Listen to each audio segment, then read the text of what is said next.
What people forget is that it's really easy to see the resort of Whistler and forget that there's this huge community behind it, because they see the village, they see the nightlife, they come and the shopping and the skiing, but yet the community is absolutely the same. I mean, you have the Little League and the hockey teams and the Girl Guides. This community behind it is very, very similar to almost every community around.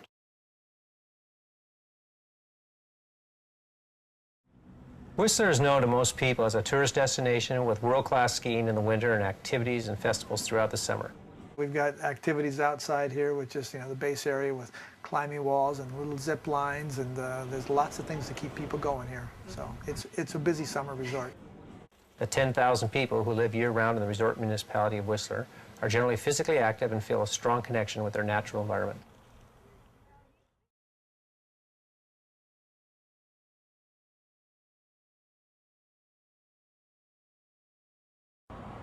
By the year 2000, due to its popularity as a year-round resort and increasing investment in recreational properties, Whistler was facing tremendous growth pressures. Many active citizens sought ways to constructively engage a diverse group of stakeholders in order to manage development pressures.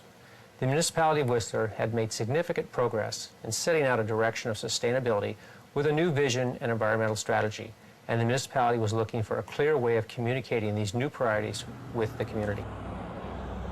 A coincidental visit of Dr. Karl-Henrik Robert, the founder of the Natural Step, on a ski visit with his sons, led to an invitation to give a community presentation.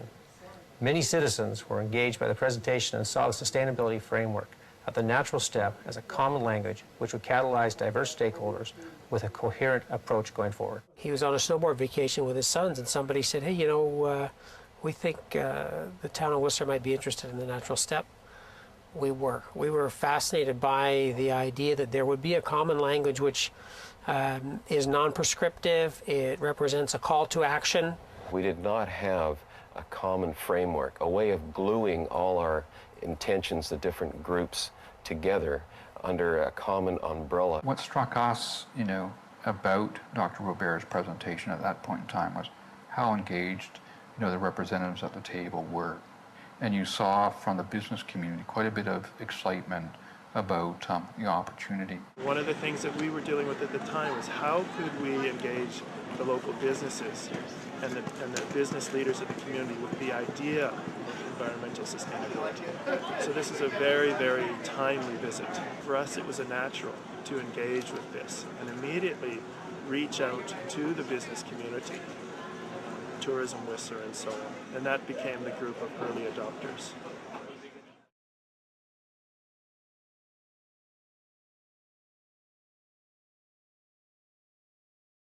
Recognizing the opportunity, the municipality joined with key stakeholders from business and the NGO community to form a group called the Early Adopters, and together they learned about sustainability and the Natural Step framework. The leadership challenge for these early adopters was to find ways to engage the broader community.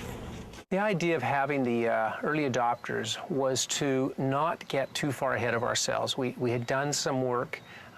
There was some excitement in the community, but again, you can get ahead and fail, and often it's harder to recover from a failure than it is to just move slowly. So the idea was, why don't we take a small group, let them prototype it, let them determine how it would affect various aspects. So to have Tourism Whistler, the mountains, a small business operator, the municipality, the environmental group come in and champion and do a lot of the work. If they could come to consensus, you had champions on all sides. At the time, at the local environmental group, we were facing over 100 local issues that had some environmental impact.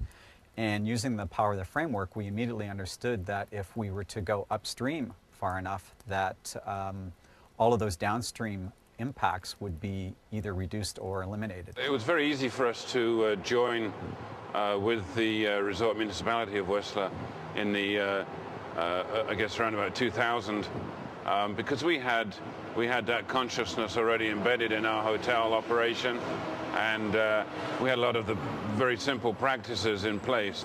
We had an environmental management strategy in place. When we heard the Natural Step concepts presented by Dr. Robert, and that we saw the community engaging in this, it seemed that there was a lot of fit with what we were already doing. There was really no conflict with the sense of direction that we were already embarked upon. And we're there not to make my business better, but for the good of the resort and for the good of the whole. If you're seeking suppliers, I mean, that was a big thing. Let's not all reinvent the wheel. One organization's doing one thing, the other's doing the other. We really work together. Well, I think the early commitments were, one, just the emotional signing, that we're on board and that we're going to be there and we will be held accountable for working in that direction.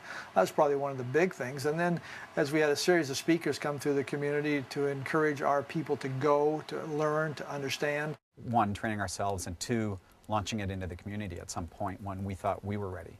And so while we were training ourselves in the early adopters group, we were also planning a launch into the community. When we first got together for, I think, a 3-day toolkit jam around the natural step framework, it was a really amazing opportunity for us to figure out ways and stories and other methods to engage people and bring them into the natural step story and to give them ideas on how they can apply these values in their life. Having the opportunity to create something as a resource for the community was a really exciting first step along the journey.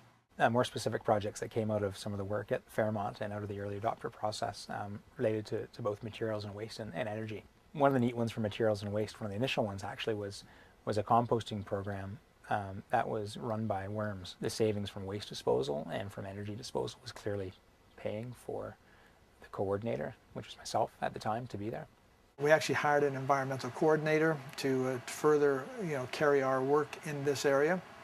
So we started to make some commitments and take some action. We revamped our entire facility. It was almost a $500,000 project, but we've done that. The payback on that was less than 2 years. They know it, they live it. You definitely saw people within each organization that just stepped up to the plate and integrated it into their personal lives and into their careers. There was a large-scale and widespread endorsement of the natural step system conditions, and in fact it became sort of the overarching set of principles within everything else has been framed.